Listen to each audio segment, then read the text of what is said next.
You've spent an entire career fighting fires and rescuing the injured, sick, and dying. But that's all over now. What do you do when the sirens stop, you've hung up your gear, and you walk out of the firehouse for the last time?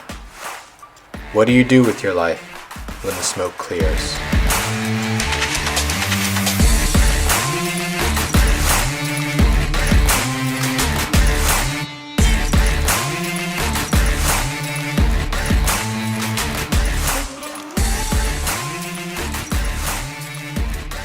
Welcome back to the When the Smoke Clears podcast. I'm Russell Miles. I'm here with Tony Ben-Cosme. Thanks again for joining us as we talk to someone else who has finished their career in the fire service and is living to tell the tale on the other side.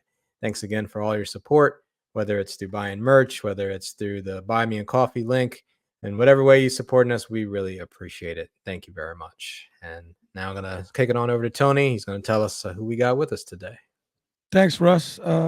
Also, I want to say thank you to all the listeners. Appreciate you.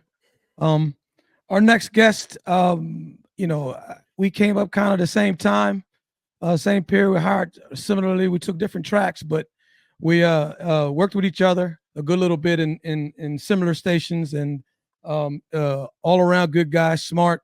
Retired as a captain, 30 years of service.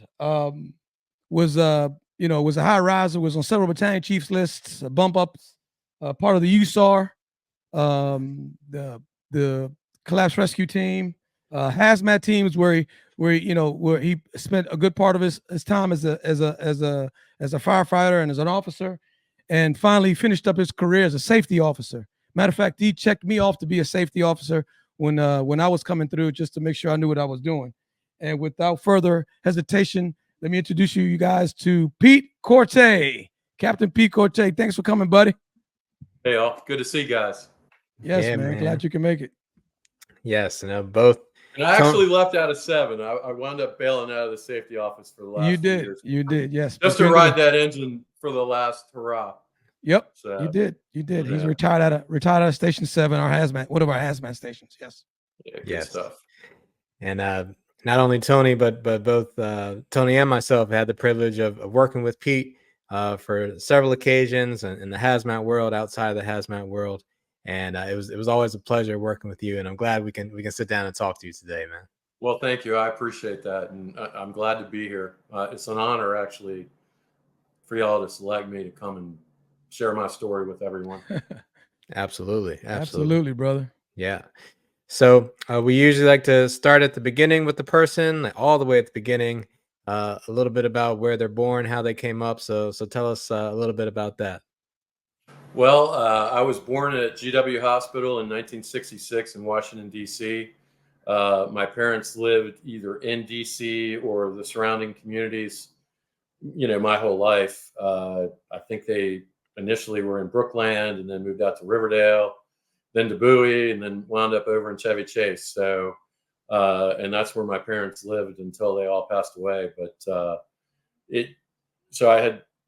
basically grew up in the neighborhood, and I think as far back as I can remember, I know this seems like the lead into Goodfellas, but as far back as I can remember, I always wanted to be a fireman and or firefighter, and I remember, my mother had a picture of me from 1972 that I shared with y'all, and that photo is, my mother was a nurse at Providence and Washington Hospital Center, and she taught nursing school, but she knew this lady somewhere in Bowie who was also a nurse, and I don't remember why we stopped by that day, but I was telling this story recently to somebody else. I can remember vividly going there and basically staying outside for, I don't remember going inside at all, but just inside the door was some turnout gear, because the guy had been a volunteer at Bowie VFD, and I don't even know who they are anymore. So they let me put on the gear, and I can tell you that I knew, either if I didn't know before that day, I knew that day that was what I wanted to do with my life. And I didn't even know what that meant exactly at that time. But Emergency, the TV show, if it Oh, wasn't yeah. already started then, it became very popularized not long after that. So it just was always, a huge distraction in my life was being in the fire department and wanting to be in the fire department. Gotcha. Good, Gotcha. man. So the So you knew early, from early age. Yeah. yeah, very early exposure. Oh yeah. So did you pursue becoming a volunteer firefighter at all? So in high school, I'd been going to St. John's for 2 years, and really, I was never a real student anyway, but I wanted to be in the cadet program once I found out about it, because I would go by Chevy Chase Firehouse as a little kid frequently, and anytime they had an open house or whatever, and I knew some of the guys there, and they were like, "Oh yeah," like one of the guys I knew was Ira Gold, and some other people who nobody will probably know outside of some guys that are even more old-timey than me. But they told me about this high school cadet program, and so I started looking into that, and I wanted to see if I could be part of that while still continuing to go to St. John's, but you couldn't. So I transferred to BCC High School, which I think St. John's was pretty happy anyway. They didn't give it to me anymore. Other than, they lost a great personality, but yeah. They're lost. So I wound up going to BCC and joined the cadet program. And I can remember I didn't have a car. I didn't even have a driver's license yet. But and I can remember that Jim Seavey, from the volunteer chief from Glen Echo, not at the time, or I'm sorry, Cabin John, but he had been a volunteer at Glen Echo for years, and he was actually the school bus driver that took me to the academy. Oh, wow. Yeah, it was pretty crazy. So that was, eventually I finally got a car, but it was that was 1982-ish roughly. Wow. And I still have some pictures that I had put a little camera in my turnout coat one time, and we had taken some pictures. We were actually doing hazmat training, deploying fog streams on a propane cylinder release till we went in and cut it off the valve. Right. And at the old center up on the hill. So that was where it all started. And then, when you're young, I had some pressure from home to go away to college and pursue other avenues of a career, which I really didn't want to do. But, when your parents are giving you that kind of pressure, then, you want to please your parents kind of, or, at least meet them halfway. So I figured, well, if I can go get my degree, maybe they'd be happy. And then, but really at the end of the day, it probably just led to a delayed retirement for me, because I think if I had gone into the fire department right away, I probably would have been gone maybe 10 years sooner even. But really? Wow. Yeah. And actually,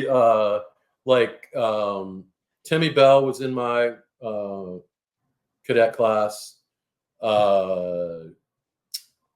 Kenny O'Leary was in my cadet class. Trying to think of anybody else that I can recall offhand, but those are the two that I recall the most. And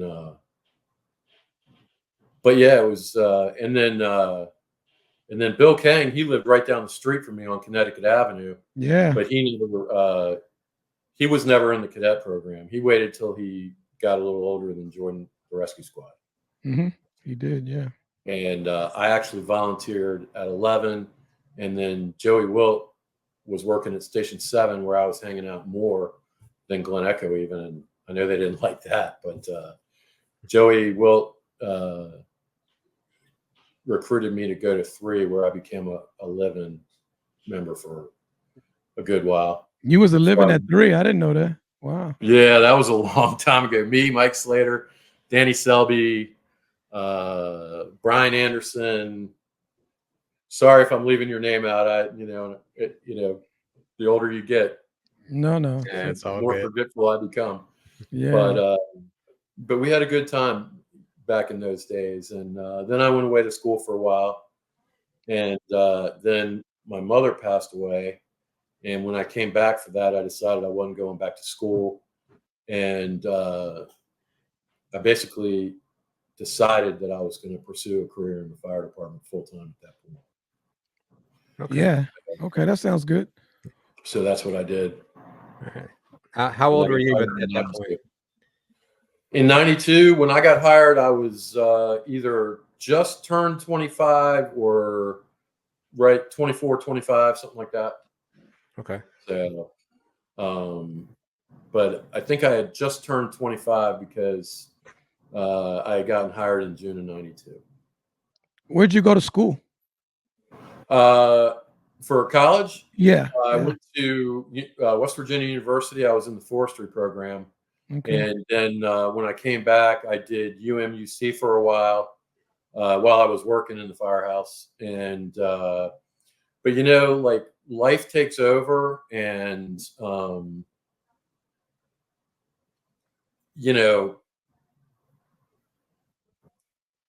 I had enough credits to get promoted to battalion chief, but I never finished. And if I have any regrets, maybe that's probably one thing, that I just never really finished my degree. But by the time I got to the point where I was wrapping it up, I had 3 kids that were looking at going to private schools. And even though they were on scholarships, I was working a lot to make sure that happened. Mm-hmm. And, so before we started, we had talked about some issues of mental health, affecting mental health. And, one thing that I wanted to mention, I said my mother had passed away. My mother actually committed suicide. Oh, wow. In 1991. Man. Yeah. And she had done several attempts and all. And then not long after I had been hired, my sister also committed suicide. Oh. So I recently described to someone as, at that point in my life, I had, a new career. I had the beginning of my career was bookended by my mother's suicide and my sister's suicide. So I think I had been off probation for a short amount of time when my sister did. And then, but I really think I don't think, I know now that I never really dealt with those issues. And I basically was running.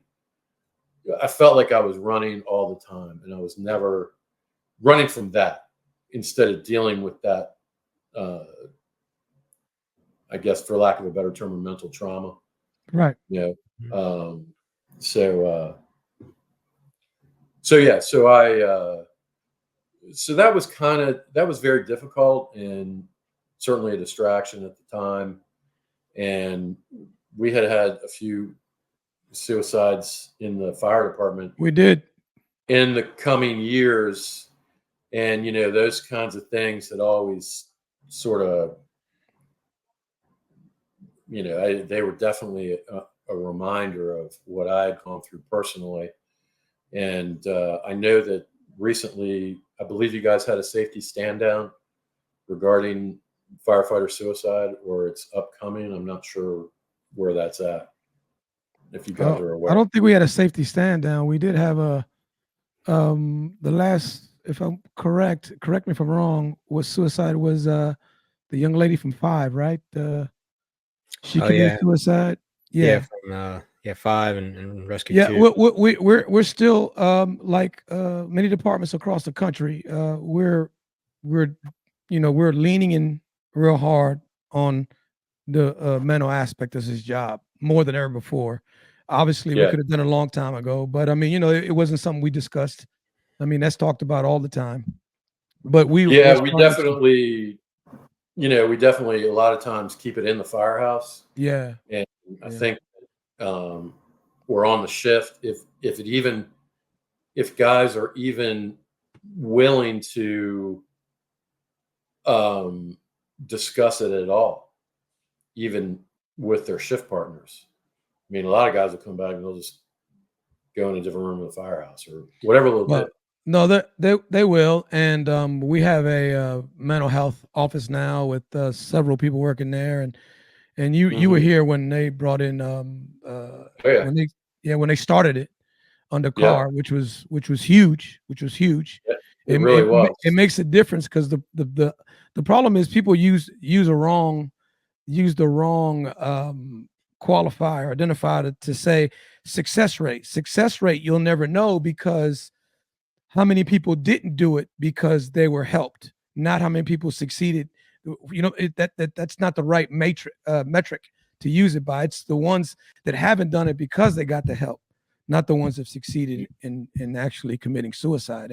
And because of that, I believe people don't have a true grasp. They're getting better now. We have, as a department, and I think as across the country, we've done better in the fire service and the emergency services to put our arms around mental health. So we're starting to get our arms around. I don't, if we ever will. It's just like pushing a rock up a hill, kind of, because the stress that we're under and the things we got to see and the things we got to do.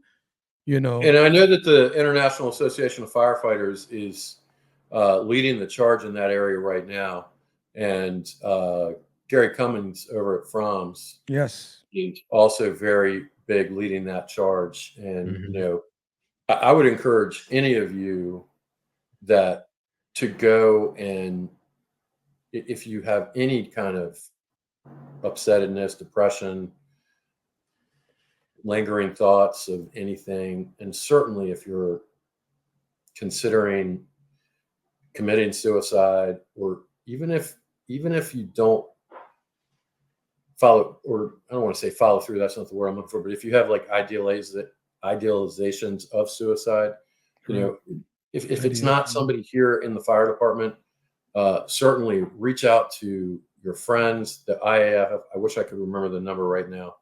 I want to say it's 811, but if we can find that information, there is a suicide hotline that you can call. I believe it's 811 or something like that. Yeah, I'm glad you said that. We're our next show, we'll try to give more information on stuff like that, just to make people aware, since we're reaching more and more people. Thanks for that. Yeah, sure. And because the union just did a whole not a podcast, but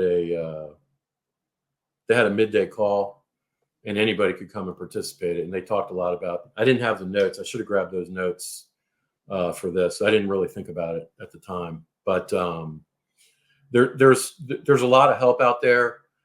Certainly you can start at Fromm's. There's a lot of other options in the fire service, especially in Montgomery County, where you can reach out and get that help. Great. Yeah. But getting back to you. Yeah. So you're done your cadet time. So you're in a are you in a pop out class, or you were in a yes class? So I was in PTI 92-1, and there was several of us in there. Mark Wharton, Dan Ogren, guys. Gary Cooper was in there. Yeah. Shoot, I mean, some guys that have come into the service and then moved on to the city of Detroit and Ann Arbor, Michigan. A couple guys. We had a really solid group of people working in that class. And again, I'm sorry if I don't. No, you're fine. It's okay. Anyway, but that was June of '92. Okay. We were in there for 3 weeks roughly, and I got assigned to Station 2 at Takoma Park, and John Hardy was my lieutenant. Oh, and wow. I can remember one of the first high-rise fires I was on out of Station 2. We went there for an automatic fire alarm at Takoma Towers, and it was me and Chuck Hopkins. I was on the engine. Chuck was on the truck, and we went upstairs to the floor below. And when we walked in the lobby, before I get ahead of myself, we walked in the lobby, and the people in the lobby were like, "The door's hot and there's smoke," on whatever floor it was. and we're, me and Chuck are like two young firefighters, and we're like raring to go. Well, we get up there, and I can remember like crawling into this apartment with the nozzle, and I looked over to my left, and the lieutenant was there in his Bates floataways in his station pants. No. Because he wasn't dressed for the fire. I'm not trying to sell anybody out, but I mean, that was like, it was a different kind of fire department back in those days. Right. Yeah, and we wound up just having a small smoldering couch fire in there. It wasn't anything crazy. But I'm pretty sure that was my first high-rise fire as a firefighter that I can recall. Nice. But that's just a funny memory, It was a different time. Yeah, different time. And then from there, Ed Hall was building a shift at Station 16 at the time. And he had called me and asked me to come over there. And I had been at 2 for about 2 years, I guess. And I went to work for Ed Hall at Station 16. And we had a really good time working there. Learned a lot. Ed was a great leader. And, and then they sent me a letter and said, prepare for the certainty of day work. Yes. So that was so I regret this decision that I didn't go to Rescue 2, but I wound up going to 24 on a trade. And so I landed at 24. Kenny Mack got my spot at 16, as I recall. I think it was a 3-way trade somehow, but I don't really remember. So I was at 24 for a while. Then I started getting detailed to 18 every day. And Eric Jacobs was the captain or the lieutenant at the time. Mm-hmm. And from then on, it was like every day. And he's like, man, I like how you drive me on the engine. I want you to drive me. So I had put in for a transfer request because the deal was I was going to get checked out as a tower driver, and that trade was made. And 18 was short some people anyway, so it just worked out for everybody. And I finished day work at 18, and I wound up going back to Station 1 because I wanted to get back to Silver Spring. Mm-hmm. And then from there on, I almost 1997, 98, something like that. And I sat for the master and lieutenant's exam at that time, and I got well qualified. And they were expanding ECC at the time.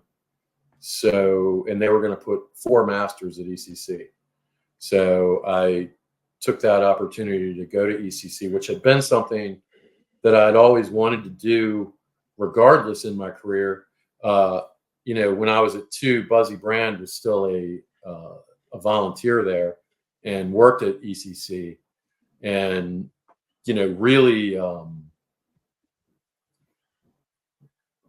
was one of the driving factors behind me wanting to work there. And so I did, and I was fortunate enough to get promoted to master firefighter, along with several other good guys. And then from there, I actually was able to get promoted to lieutenant. So I went through, I moved through the ranks at ECC actually, which is a little different than a lot of people. But I'd also spent practically 2 years at 18 driving the engine company, and we're riding it. We're being on the tower, but rarely on the tower. So what made you promote though? I mean, what made you say, okay, I want to bump up? Because you were having a good time, what you was doing. Well, I was definitely having a good time. I was enjoying myself. And I think my internal wiring has always been like advancement. Mm-hmm. And I think that's, something that my parents instilled in me, was to not just sit content in my life. And I think there was a lot of times in my life where I wish I had generally been more content to begin with, because it just, I always felt like, going for the next thing. Yeah. Mm-hmm. But I'd been at ECC as a lieutenant for at least 2 years. And in the time that I was at ECC, we had 9/11, we had the anthrax attacks, and we had the Bellwood sniper. And I was the anthrax attacks and the Beltway sniper were those were very demanding times at the communications.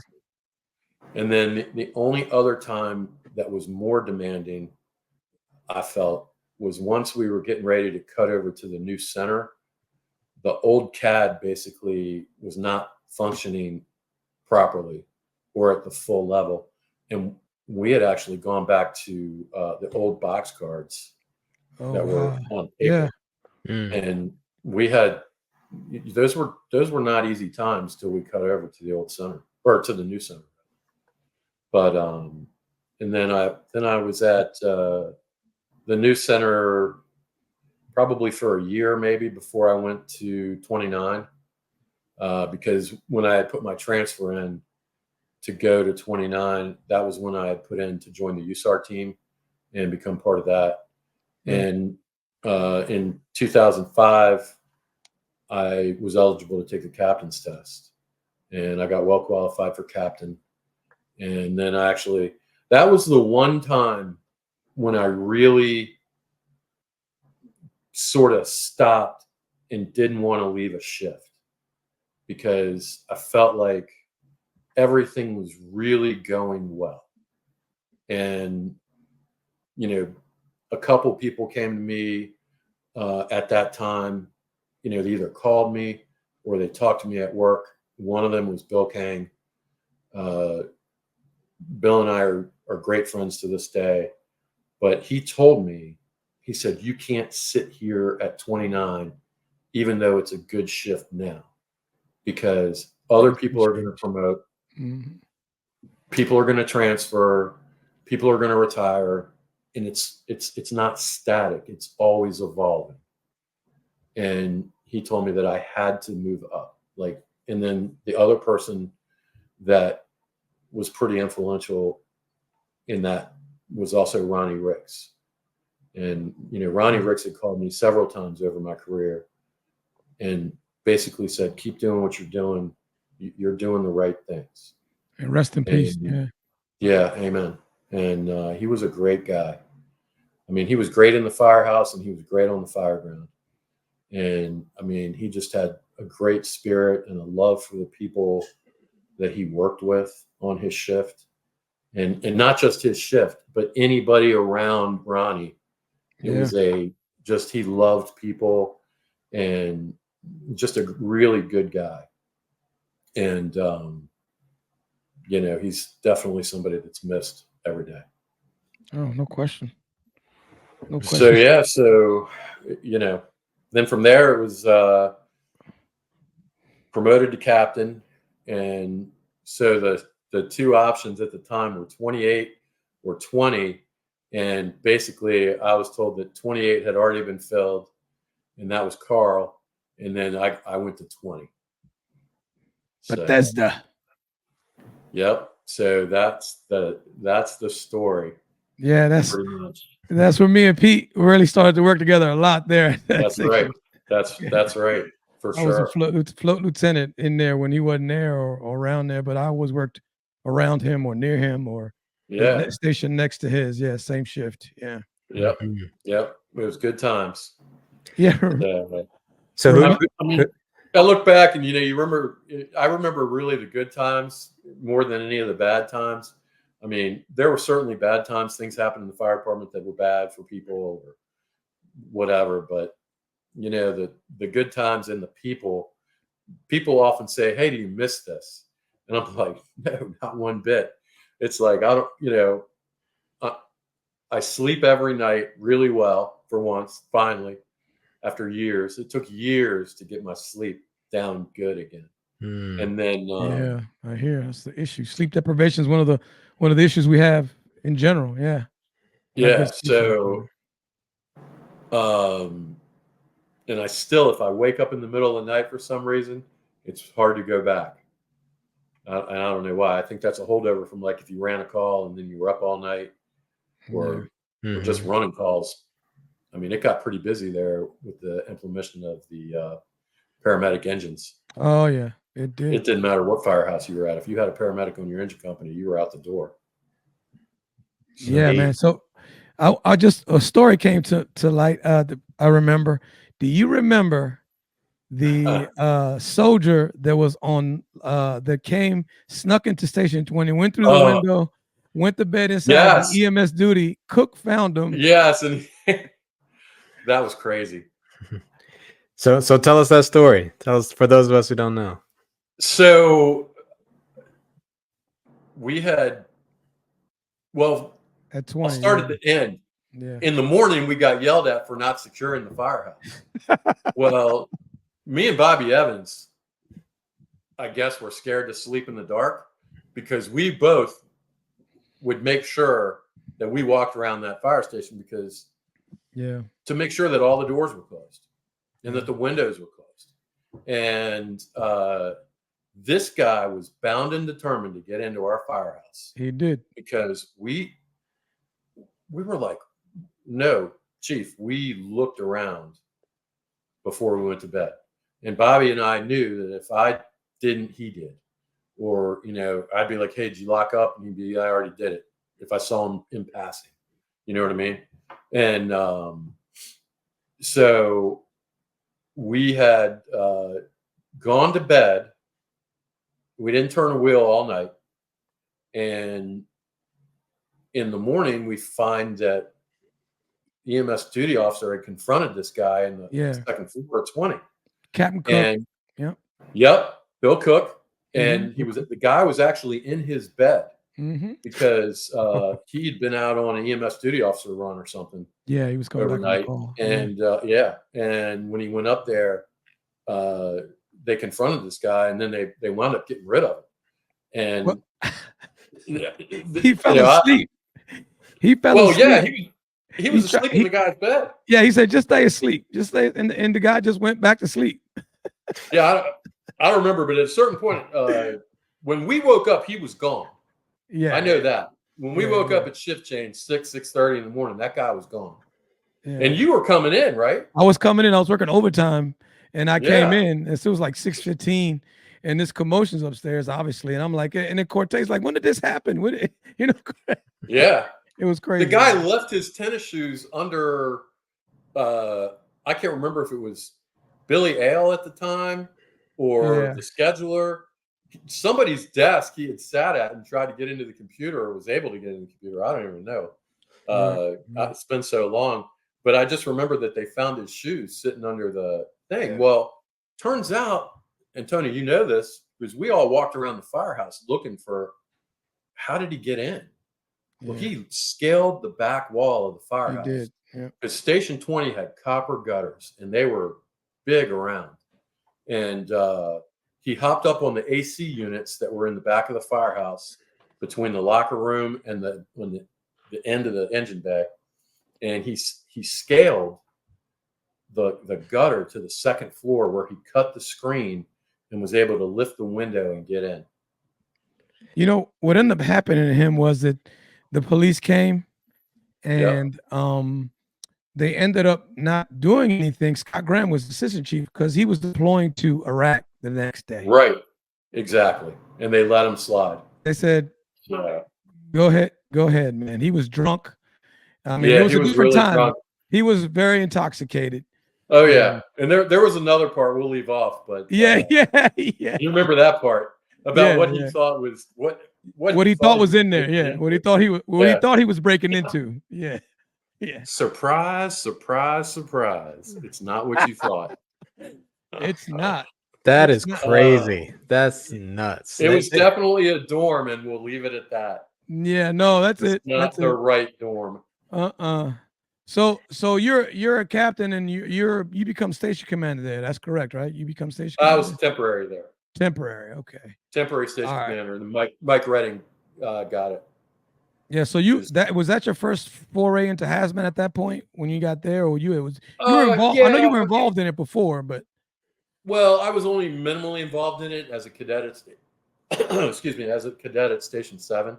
But in those days, in the early 80s, when that was first going on, I feel honored really that, I saw people like Dennis McLaughlin, Bob Steffen, Brian Geraci, Mary Beth Micos, Captain Socks, Greg Sox, those folks, Joe Perez, Joe Rising, those guys were, and Tony Veith. Those guys were the first, and I mean, I guess you could call them the founding members of hazmat in Montgomery County. Right. And they had put on, they did a seminar every year. I'm trying to remember what it was called now, but people came from all over the country to learn. Oh, Roger McGarry was the other one. Oh, Captain Bentley also. I don't want to. Yeah, John Bentley was also one of the founding members of the hazmat team. I think we pretty much covered everybody. And then the firefighters at 7, of course, were all part of that as well. And but it was really, I remember being a cadet basically, and probably a member of 11 at that point. But I had been at Station 7 that day, and they had a mutual aid call to Frederick County. And Dennis McLaughlin, who was the chief of Chevy Chase, Chief 7 at the time, he said, "You want to go on this hazmat call with me?" And I said, "Sure." So I grabbed my gear, I threw it in the hazmat unit, which at the time was the old green mini pumper or whatever that thing was from Cabin John. I'm sure you guys have seen the picture of the green hazmat 7.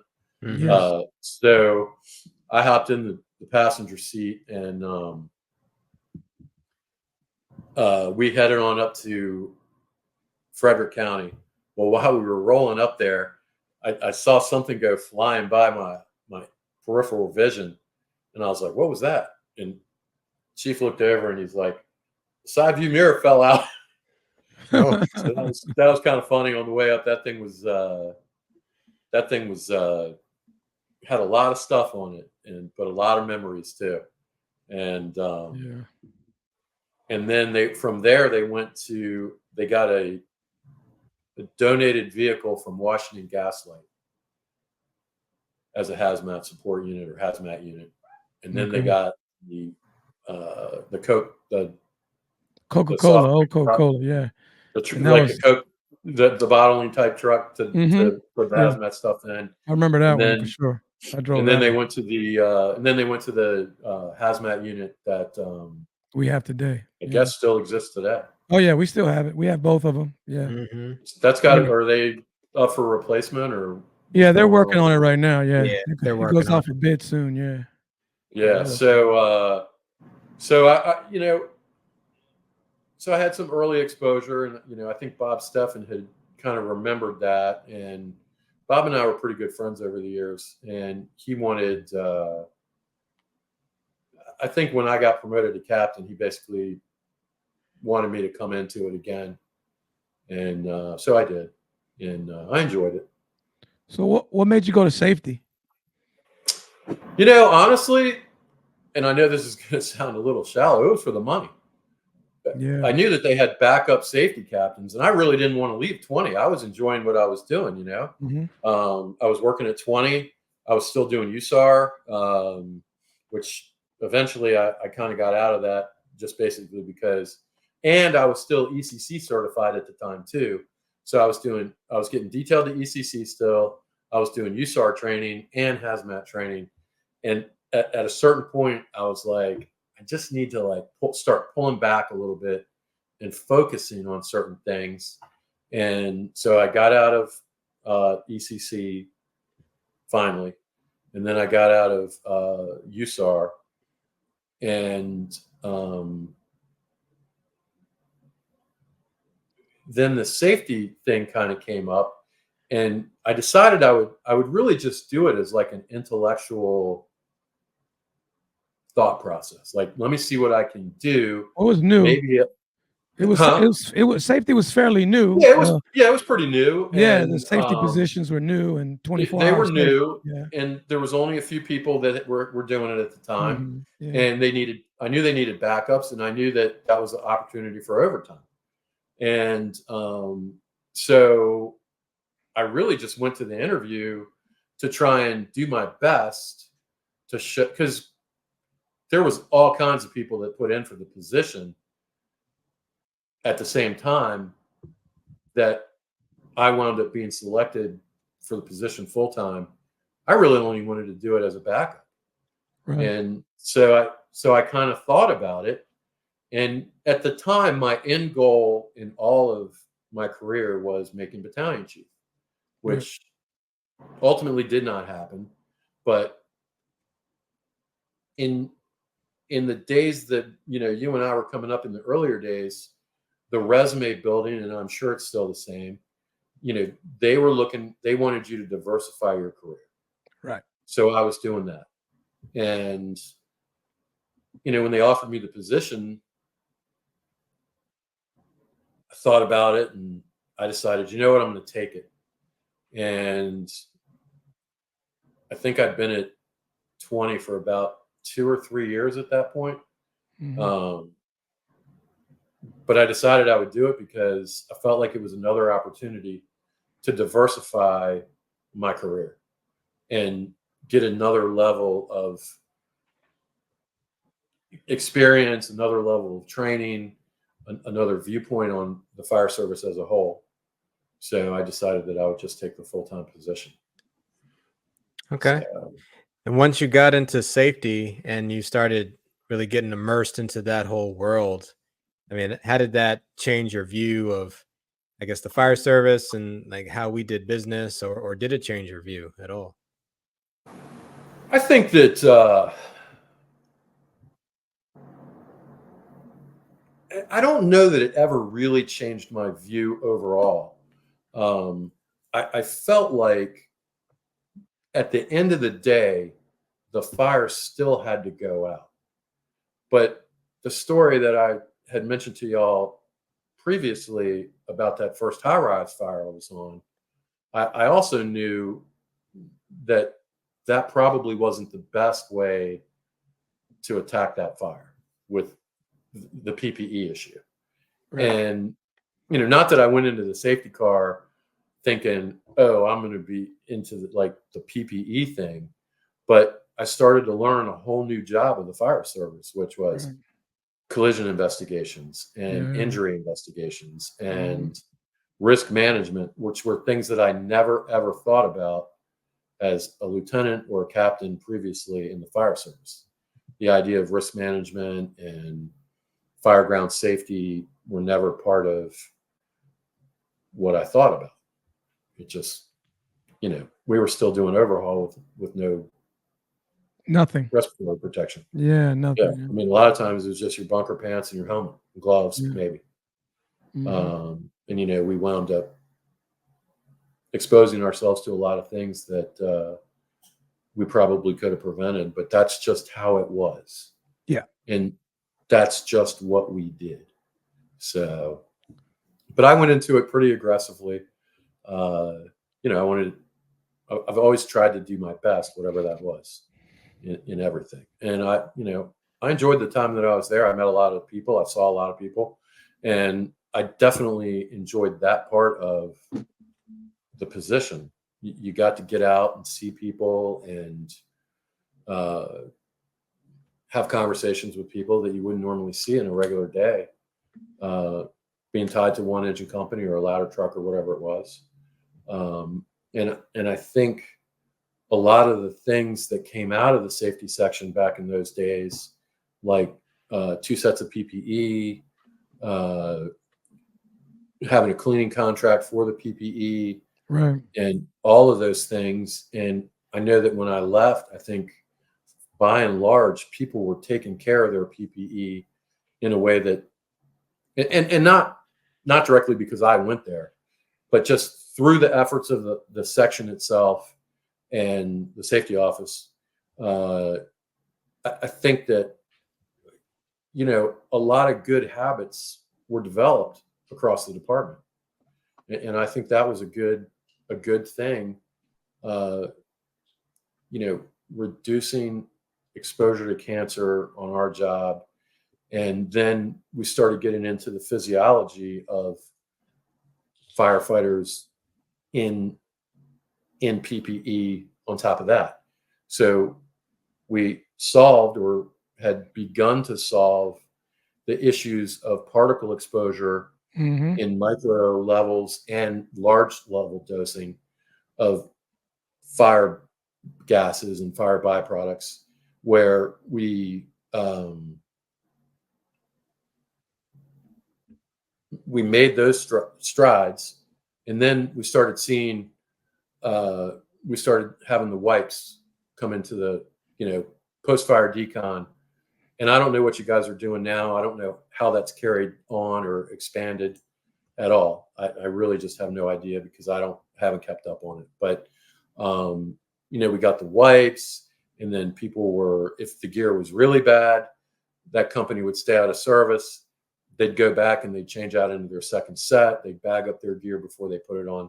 These are all the evolution of, I started in the fire service, your bunker pants were right next to your bunk in the bunker, and you slid down the pole in your bunker pants.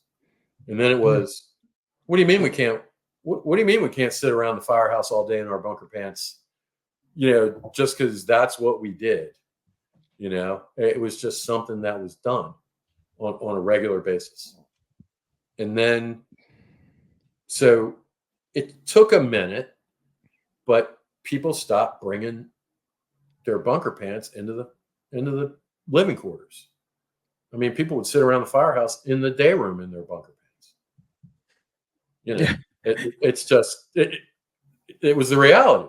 Yeah, not all the time, but driving without seatbelt. Remember that whole battle? Yeah, that was the other thing. You're trying to get people to put the seatbelt on to even drive a fire truck.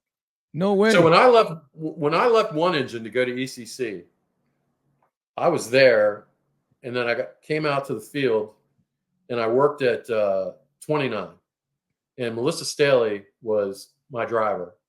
Either her or Atlee Harris, one or the other. That was like the rotation. Usually Atlee, but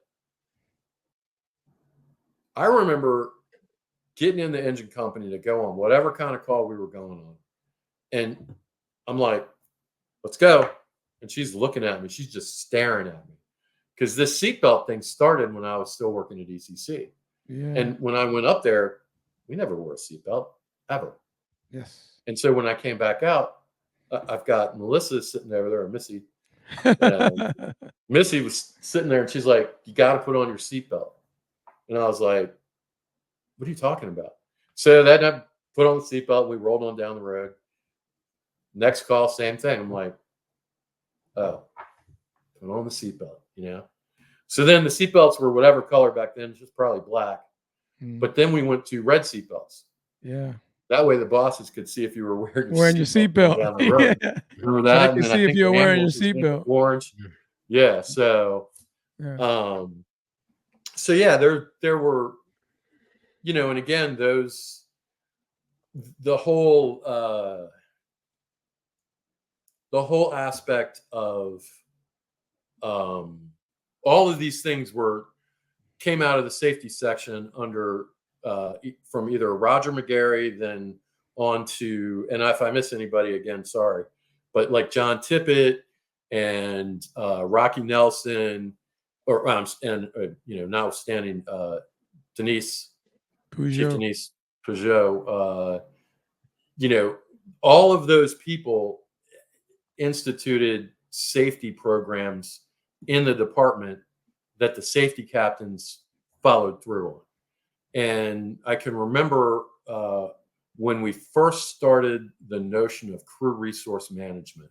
I was a captain at 20 at that time.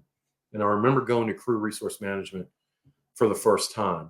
And I can remember people grumbling, well, that person doesn't have enough time in to tell me anything. And that person shouldn't be saying anything. But, and you guys understand the process. Mm-hmm. But that was another thing in the fire service at the time that was like a new onset and a new kind of thought process for people to wrap around. I mean, seatbelts, crew resource management, and then something that I talk about even today in my current position in the Georgia State Fire Marshal's office is normalized deviance. Yes. Mm-hmm. And Normalized normalized deviance. deviance, yep.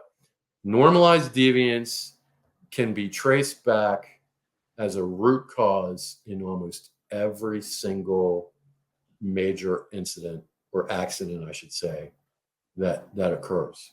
Whether it's a plane crash or an accident in the fire service, normalized deviance are things that we got to guard against. Yeah, And no. I'm currently working for the state fire marshal in the special hazards unit. We used to be called the hazardous materials unit. They recently changed that. But in some of the investigations that we do, we find that it's a normalized deviance problem or a training failure or something to that effect. So that thing has followed me for a long time. It's never going to let go. So, Yeah. but a lot of good came out of that. And, there was a lot of resistance over those years, those early years in safety. But I think that a lot of those practices actually, for the most part, took hold. And again, at the end of the day, the fire's got to go out and somebody's got to either go in and get it or, when it bursts through the roof, then you can hit it that way. But I think that doing that in a safe way so that not only can you go home at the end of the shift, but when you get to be old like me, you go home and you live, hopefully, knock on wood, for a long time after this job, because you'll always miss it. You'll always miss the people. I mean, sitting around the coffee table in the morning or around the kitchen table, I mean, those are the best times in the fire service. Yeah. I mean, some of the best times, outside of running calls and doing what we come there to do, Right. and just the relationships you make. And, it's nice to be able to come back and see people that you love, and, you can pick up right where you left off at. Isn't that great? So, Mhm. yeah, it really is. So, since I've moved down here, when I come back on holidays, I'll periodically put something out on Facebook, and I'm going to start trying to do it at different locations so more people can make it outside of the Baltimore area. Mhm. But I like to put something out where, hey, if you're around, stop by. We're all, my family's going to be here and other friends are going to be here. Please come and join us. And, let's share some of those stories. Because to All right. me, the fire department has always been about the people. I mean, yeah, there's fires to go to, there's wrecks to go to, there's medical locals to run, but it's always about the people that you're with. Yep. Exactly. Exactly. And that's kind of what led to the Captain's Kitchen idea at the time when I first started that. And then that's kind of carried on, but not quite as active as it used to be. Captain's Kitchen. Yeah.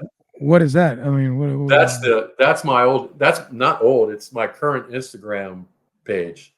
And I Oh, used to that's how, like, when Channel 4 News did the DC Metro firefighter chili cook-off, I remember that. that's Mhm. I know it had already become the Captain's Kitchen at that time, but I'm not even sure how they, at this point, I don't even remember how they found me to do that. Maybe Pete Paringer, but I'm not sure. But I know that Pete Paringer was very impressed with my ability to manipulate social media at the time, because he knew that the guy down in DC was real big into that. And DC was definitely working the social media angles. Right. And so I did my best. And I think because it was one of those popularity contests, I mean, the Channel 4 News people definitely tried the food, and I'm sure enjoyed all of it at every firehouse they went to. But they had done that, and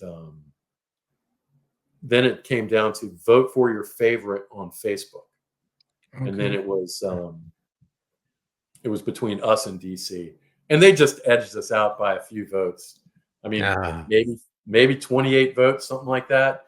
Okay. But we didn't get a lot of, there wasn't a lot of advertising other than what we did. So, but I think we did pretty good. We held our own, and I still think mine was better.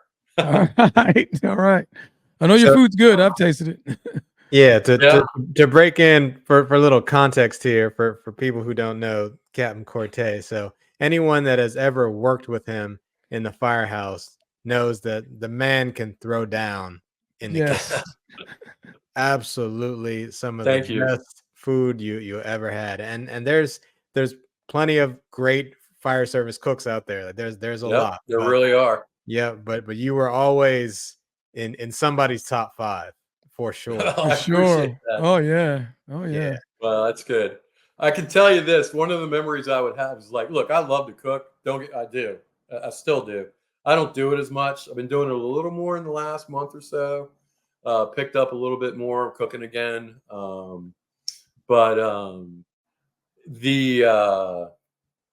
Some guys would come into the firehouse, and they had kind of heard about, my cooking ability, and they'd be like, so, Captain, is it okay if I cook tonight or whatever? And I was like, absolutely, and they'd be like, well, I might not be as good as what you cook. And I go, I don't care. If you cook, we're going to eat, and we're going to be happy that you cooked. Yes. Because you know what? Anybody who wants to step up at the firehouse and do anything, especially cook for a bunch of guys that are cranky and, probably were supposed to eat 2 hours before and got stuck out on a hazmat call, or, thunderstorm rolled through, and, whatever it was, they appreciate that meal. And I always appreciated every meal that anybody cooked. Yeah, man. And we did have, we were blessed with some really good firehouse cooks over the years. Now, when I first started in the fire service, we definitely didn't know how to cook a steak. I'll tell you that. Some of the steaks were not the greatest, but we didn't know anything. You get better. Yeah, you got to. I will tell you, speaking of food, I can remember as a cadet all the way back in Chevy Chase, Joe Risen, Buzz's brother, older brother, he would make these burgers, and I'm going to tell you, they were as big as a freaking softball. I mean, they were huge, and he would put Velveeta on them. That was the best damn burger I ever had. To this day, pretty sure that was one of the best burgers, top 5 burgers that I have ever had. Now, me and Pete Dugan came up with the bear paw at Station 32. That was as big as my hand. Wow. And I should have sent you that picture, but I might still do it if I can find it. Yeah. But that was me and Dugan. Nice. EMS and safety at 32. That's it. That's EMS 703. Yeah. The tag team. Yep. So, so you spent a bunch of time at safety, and I think you mentioned eventually that you came out of safety to go back to the firehouse. So what prompted that? Well, at a certain point, and I'm going to be brutally honest here, at a certain point, I felt like as a safety captain, and I would strongly advise any captain that is out there to take this however you want. But I felt like as a safety captain, I was only minimally affecting the operation as a whole. And as a unit, it was good, but I felt like I could have more direct impact on the safety of the individual, because the unit officer is where safety starts. Yep. Whether you're a rescue, ladder company guy, whatever it is, you're as an officer, your first responsibility is the safety of your personnel. And I wanted to go back and finish at the firehouse. I mean, I had decided that at a certain point, I got real content with being a captain. I enjoyed being a captain. I think, you know, how I had said earlier, I was always trying to move to that next level. Well, at a certain point during that whole process, I decided, I was like, you know what?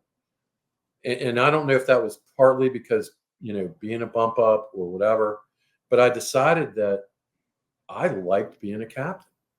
I liked coming to the firehouse every day, every shift. I liked riding that engine company, and I liked running calls. And that's what so I decided I was going to go back. Now, my arthritis got the best of me way sooner than I thought, because I did not expect to leave when I did. But I had had a couple significant things occur towards the end of my career. And I was fully planning to stay and go for the drop. And, you know, that was in my financial planning. I had planned well with deferred comp, and I had developed a decent nest egg there. But I definitely wanted that deferred comp money. But when the engine company got hit in February of 21. You were on the Beltway, right? Can you give us a little more? Yeah, we were on a Beltway. We were on a wreck out there between Connecticut and the Pike on the interloop. And that guy slammed into us about full speed. And he rocked us pretty hard. I mean, that engine company was totaled. And I investigated a lot of fire truck crashes. That engine company, that Crimson Spartan, that thing had the most significant damage that I can recall seeing in an engine company crash, especially rear end damage. That thing was pushed all the way from the bumper all the way into the rear duals. And I mean, they wound up totaling it, but you know, it was a significant amount of damage and a significant impact. I think I was off for 2 months while I did some PT, and then came back. And I had been on. I know Mark Wharton remembers this, but we had another crash in a similar area, and it was about 2:00 in the morning. That previous crash was in the middle of the day in a snowstorm, and then one of those wet, icy snowstorms we get. Not really a significant one, but several years before, I was in the engine company at 7, and we had stopped on a curve, and I was waiting for the rescue squad to come around and actually block at the car, because the curve was so blind that if we had gone past that, nobody would have been able to see that we were right there. Right. So we had stopped short, and I had hopped out and waited. As the rescue squad came around, I started to strike some flares to kind of put between us and the rescue squad, which was about 25 to 50 yards maybe. And all I could hear was skidding coming by me. And then I could see the car was spinning out and crashed into the side of the rescue squad. Bounced off the rescue squad all the way across 4 lanes into the Jersey barrier. And so that was a pretty close call. And then so that crash happened in February. And I was really having a hard time with that going back. And I wasn't really sure if I wanted to go back at that time. And I know that my family had talked to me at that time, and a lot of people were like, "Are you really sure this is worth it anymore at your age to do it?" But I had commitments that I had made financially, educationally, for my kids, and that kind of thing. And I wanted that drop money. So I came back, and then that summer was when I had my knee issue on that fire down on Eastern Avenue. Yeah. That was a rocking fire, but that was Yes, also it was. my last. That was also my last call as a firefighter, and that was also my last. That was my last day that was my last day riding fire trucks. So I decided when they explained to me the situation, what had happened was I thought I tore my ACL, but what really had occurred was I had a Baker's cyst in my left knee, and it ruptured, and it's extremely painful when it does, and it basically, I came to the conclusion that no matter how much PT I was doing, I was even doing yoga at the firehouse, stretching every day, trying to maintain a 56-year-old frame moving forward, I just decided that I couldn't, being honest with myself, I couldn't lead a crew into a fire or any emergency if I couldn't rely on my physical ability to get there and stay there and be there and lead the way you need to be at a fire or any emergency for that matter, whatever it is. So I just decided, and I remember I called Tommy Courtney and I told him, I said, hey, I got to go. I can't come back. So, wow. And I didn't seek disability retirement. Honestly, I talked to the folks at the union and talked to their attorney about it. And it was just so up in the air, and there was no assurance that I would get disability. And I really didn't want to be on disability.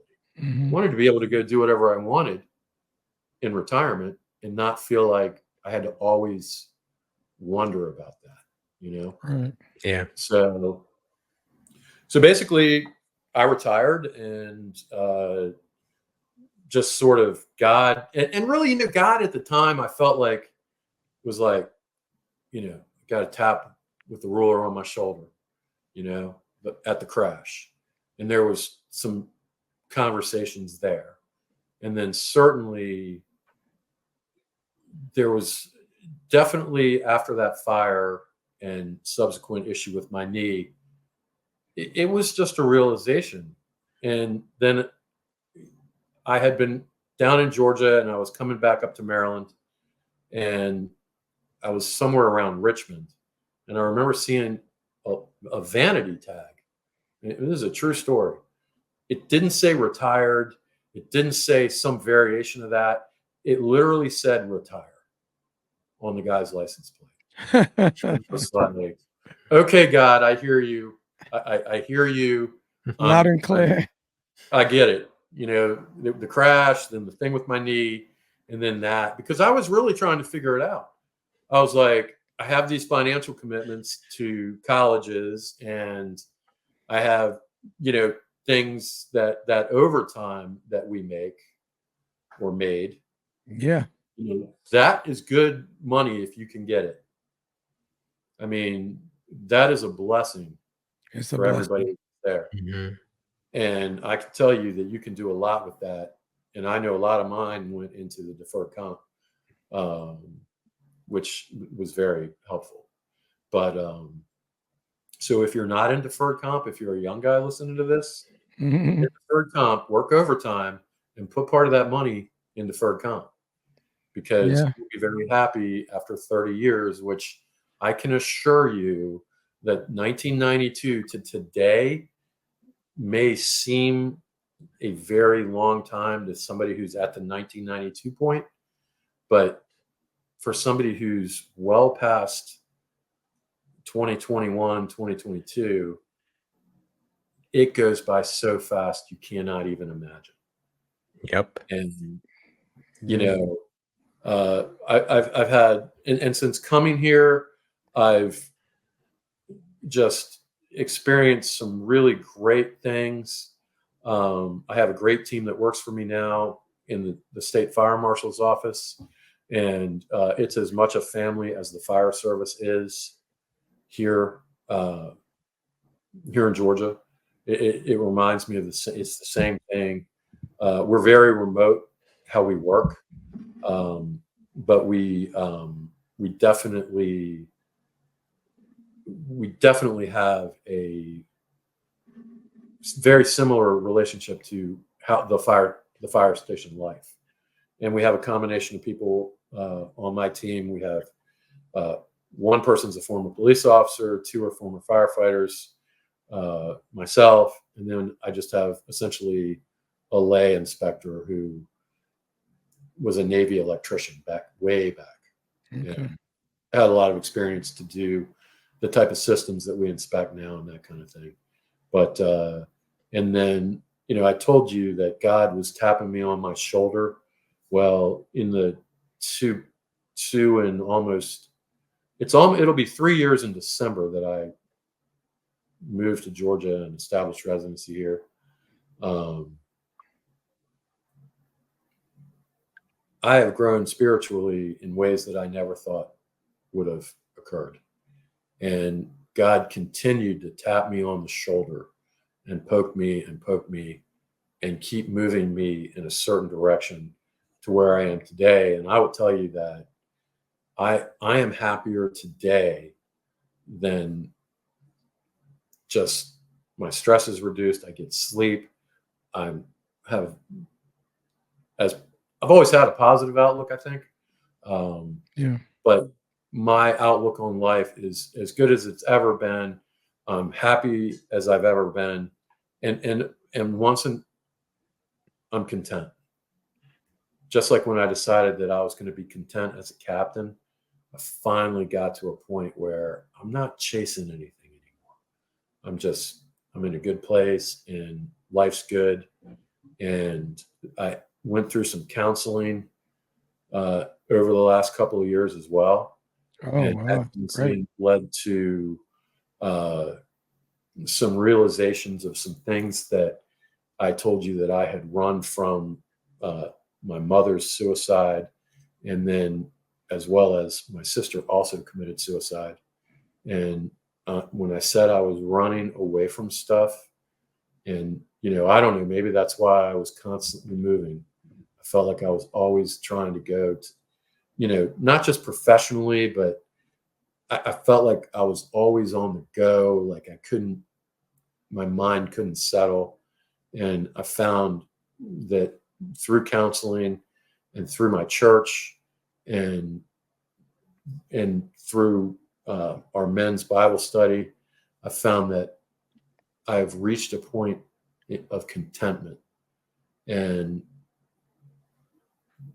just a very quieted spirit, I guess, but in a good way, not subdued, but just my family's as important as they ever were.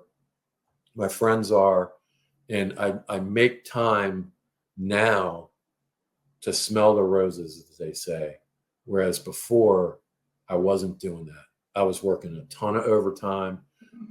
If I could get a 48, I would be really excited. If I didn't get that 48, I was worried about it because that's how I was making the bottom line.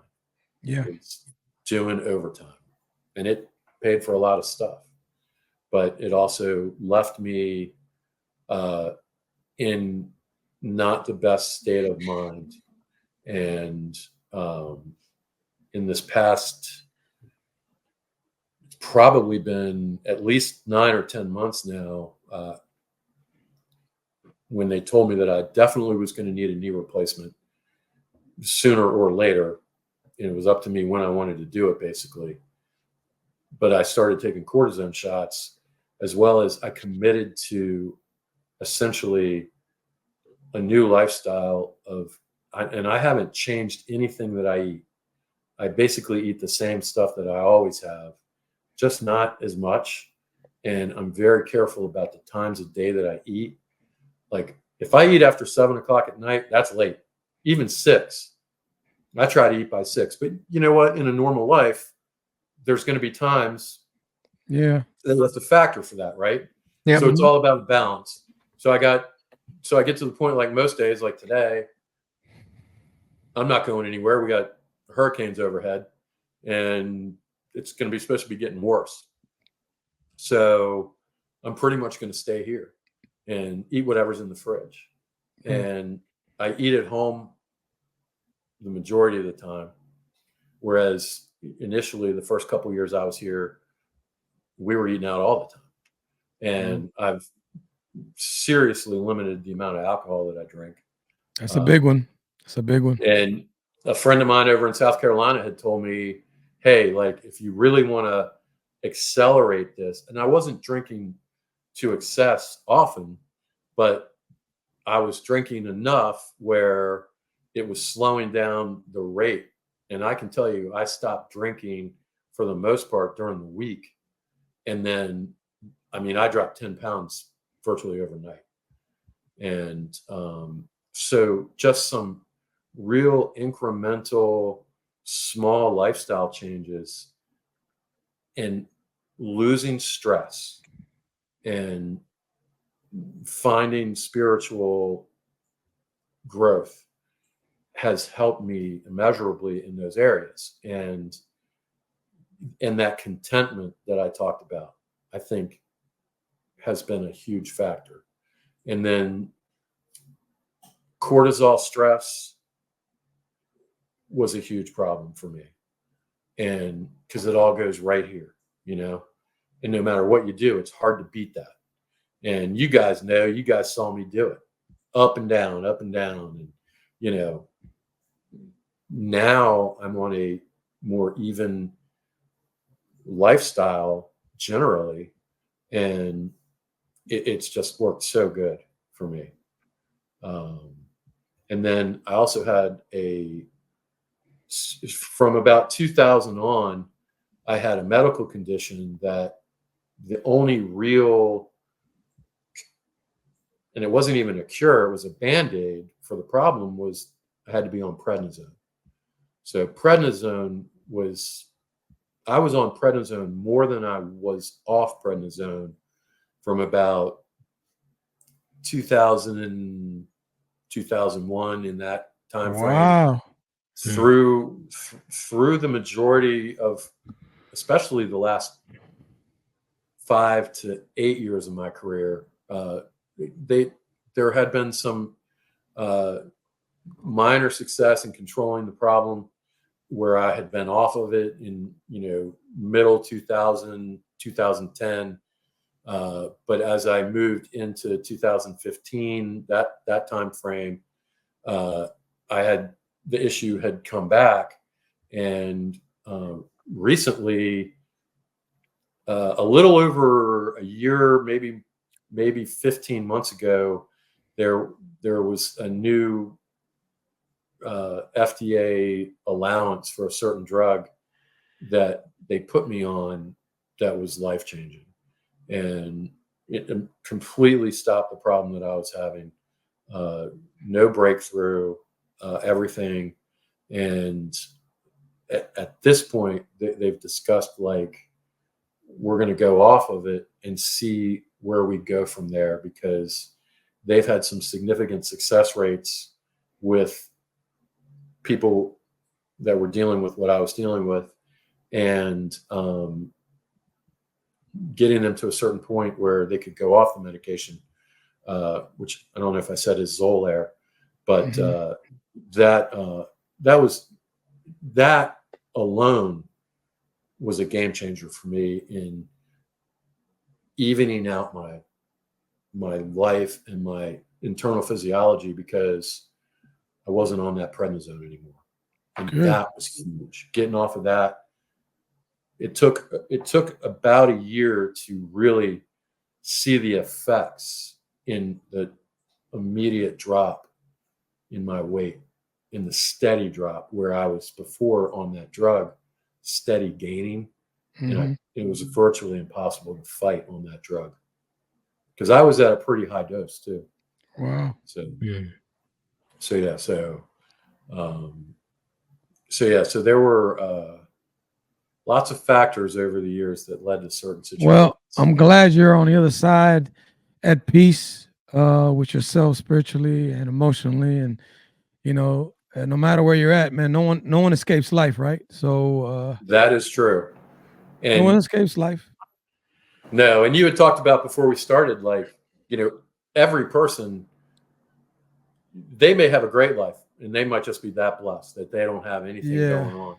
But by and large, somebody in your fire station is dealing with something that you don't know about. Right.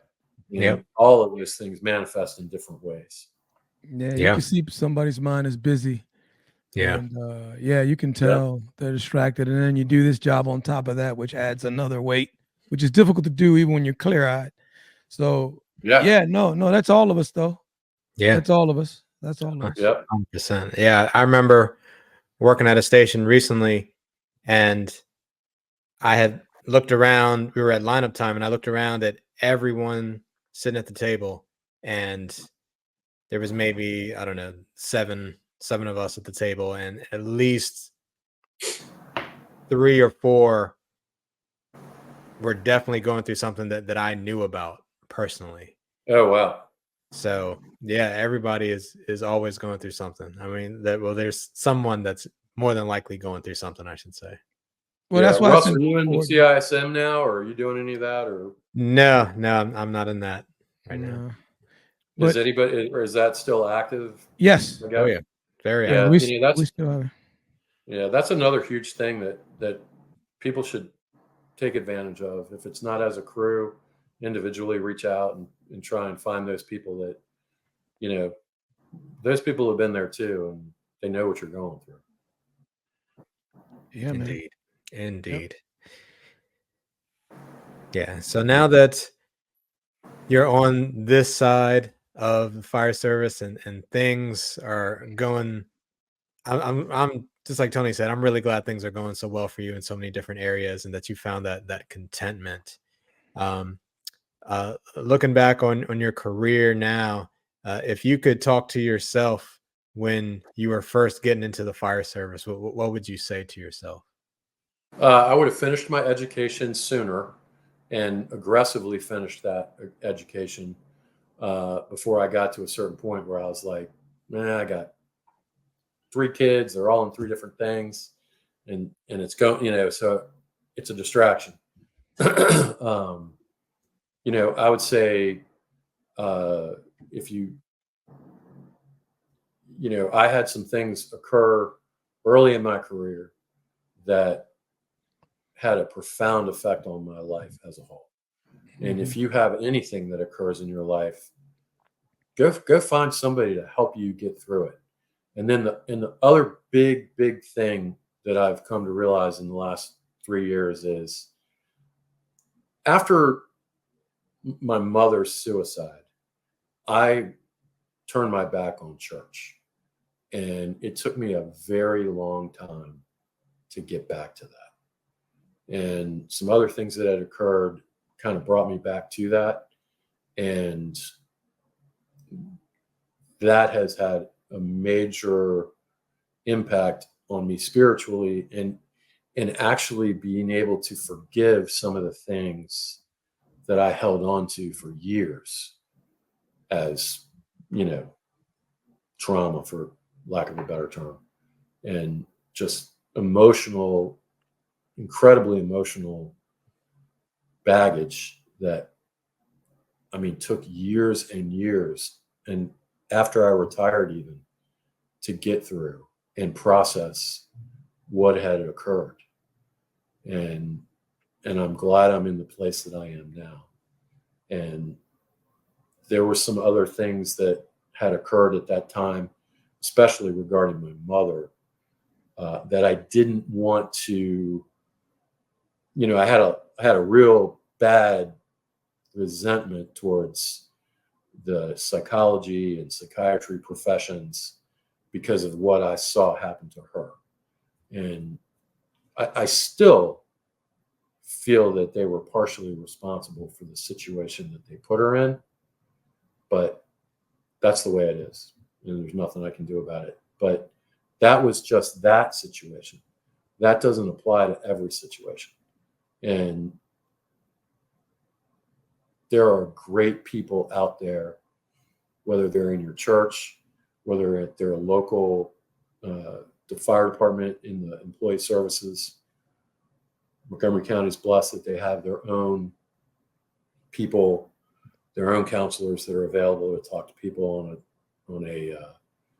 anonymous way that you can get your help that you need. That's good, man. And really, really work through some of the things that might be hanging on, and you can get rid of that baggage. Well, appreciate the fact that you could, share that story with us. So now that you're on the other side, like I said, you wake up every morning, you're retired now, you look in the mirror.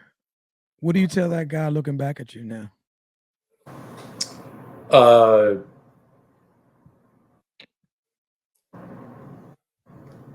That I'm glad I'm standing here today, and I'm glad for the people that I knew, and I couldn't have known better people, and that every one of those people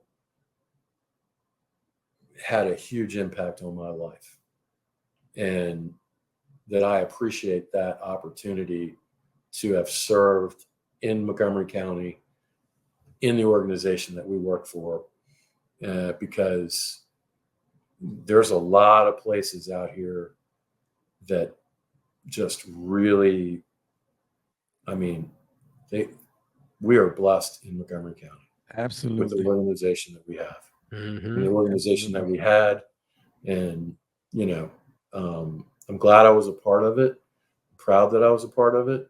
And while I don't miss going on calls, especially in the middle of the night, I do miss all the people very much. Well, thank you. I don't know if, because everything is so abrupt, a lot of retirement, especially yours, were quick. Thanks a lot for what you did, man. You're appreciated. Your service was valued. I appreciate that. Thank you. Well, thank you guys for having me. And I really enjoyed this opportunity. Like I said, I was honored to be part of this. I know a lot of the people that have been here are some really great people in our organization. And if you notice this clock back here, wherever it is, it's right there. Yeah. Yeah. That clock is set on 5 o'clock because I haven't put a new motor in it, but it's stuck on 5 o'clock because it says it's 5 o'clock somewhere. So I might just keep it that way because, that's kind of the retirement lifestyle that I hear you. that for the most part. Yes. Enjoy, brother. You deserve it. Yeah, that's good. Thank you. I appreciate it. And you know what? It was really good working with you guys, especially over the years. And at the end, you guys were there. We worked together a lot. Yeah, we did. Yeah. So, and we had a lot of good times, even at 28. Yeah, we did. Felt like I was working at 28 as much as I was working at 7. Yeah, you were there a bunch. You were there. He was. Yeah, it's good times. Exactly. So if people wanted to get in touch with you, what's the best way that they can get in touch with you? You can find me on Facebook at Pete Corte. I don't think that's changed. And you can find me on Instagram, of course, at the Captain's Kitchen. I'm still there. All right. And you can always you can reach out if you want to just reach out to me on social media. That's probably the best way. And then you guys can filter out. You guys have my number, so okay.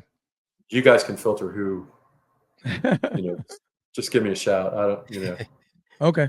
Yeah, sounds good. These days, there's certain security conditions out there still. As crazy as that sounds. Absolutely. Yes. But I'm definitely available on social media.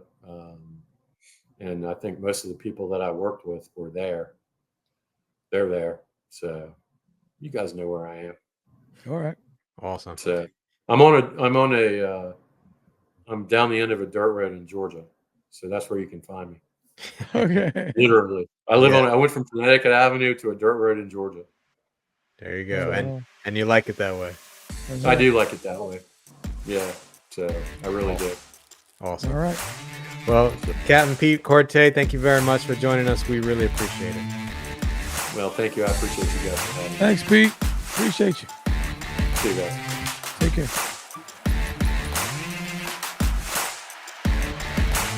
Thanks for listening to the When the Smoke Clears podcast. Be sure to check out our social media pages on Instagram, Facebook, YouTube, and TikTok. Just search for the When the Smoke Clears podcast. Feel free to email us at whenthesmokeclears8@gmail.com. That's whenthesmokeclears and the number 8@gmail.com. You can also support the show by going to the website buymeacoffee.com/whenthesmokeclears and donating however much you'd like.